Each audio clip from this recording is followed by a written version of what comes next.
Fillimisht në një tenxhere më të madhe dhe më të thellë do të shtojmë 1 kg fruta mali të ngrira.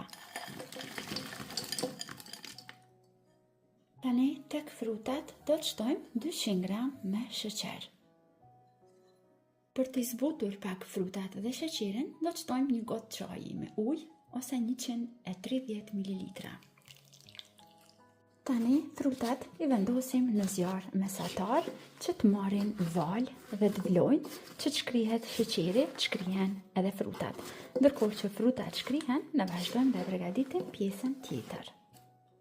Në një pjatë do të shtojmë 2 pako puding me aromë të vaniljes. 1 pako e pudingës përmban 36 g.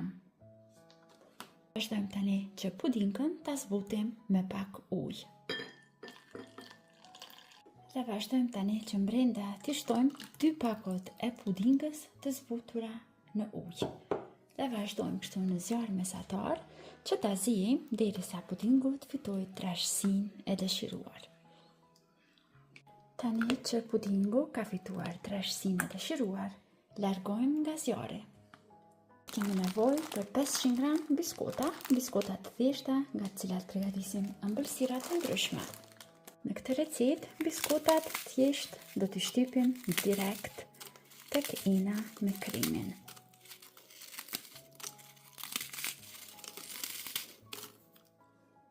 Vazhdojmë dhe ngarel, i caktojmë gjitha biskotat. Dhe duke shtuar kështu nga pak, duke përzier, që mos në mbushet shumë ina dhe mos mundemi pastaj ta bëjmë përzierjen.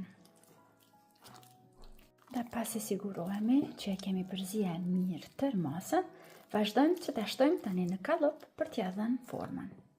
Unë po përdor një kallop të tillë në formë katrore, i cili mund të bëhet në masësinë e dëshiruar, por ju mund përdorni çfarëdo lloj tepsie që keni në shtëpi. Vazhdojmë tani që masën që e përgatitëm ta shtojmë poshtë në tepsi. Është një super ëmbëlsirë, ka një shije të unike. Ju sugjeroj që ta provoni. Tani, pasi kemi përhapur mirë pjesën e poshtme, e largojmë anësh, vazhdojmë që ta gatuajmë krimin e dytë. Sëri marrim një tenxhere më të madhe dhe aty vazhdojmë dhe shtojmë 400 ml me qumësht. Të qumështi vazhdojmë dhe shtojmë 4 lugë gjelle me sheqer.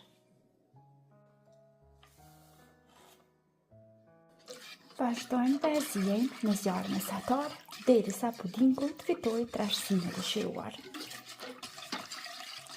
Tani që pudingu është trashur mirë, e largojmë nga zjarri. Vazhdojmë që tek pudingu vali nxehtë shtojmë 100 g me kokos. Dhe vazhdojmë tani me tel kuzhine, përzijejmë mirë derisa krimi na bëhet bashkë.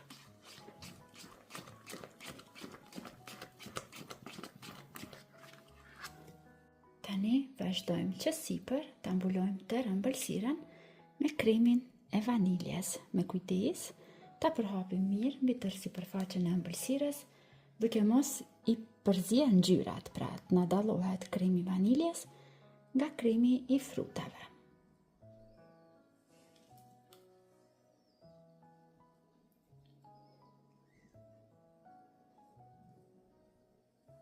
Tani e vendosim ëmbëlsirën në frigorifer që të pushojë dhe të ftohet pak, ndërkohë që ftohet, ne do ta përgatisim kremin përfundimtar me të cilin do ta dekorojmë edhe një herë sipër. Do të përdorim 2 pako shllak pena. Nëse në vendin ku ju jetoni nuk mund ta gjeni si produkt, mundeni lirisht që të përdorni hoplla ose krem pana për ëmbëlsira. Në total do të përdorni 400 ml.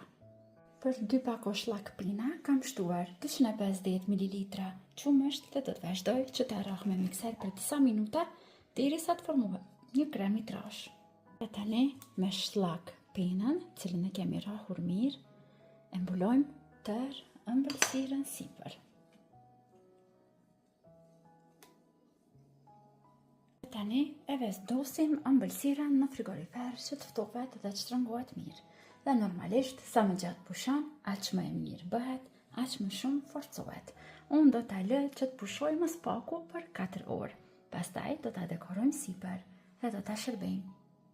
Dhe tani që ëmbëlsira ka pushuar mirë dhe është ftofur, është momenti kur do ta prejmë në copsa më të vogla dhe do ta dekorojmë sipër. Dhe të dashur miq, në këto momente ëmbëlsira është gati, super e lehtë e thjesht për ta gatuar, por me një shije unike. Shpresoj që do ta provoni edhe ju dhe do ta shihoni bashkë me familjet e juaja. Deri në video recetat e radhës, mbeteni të përshëndetur nga unë.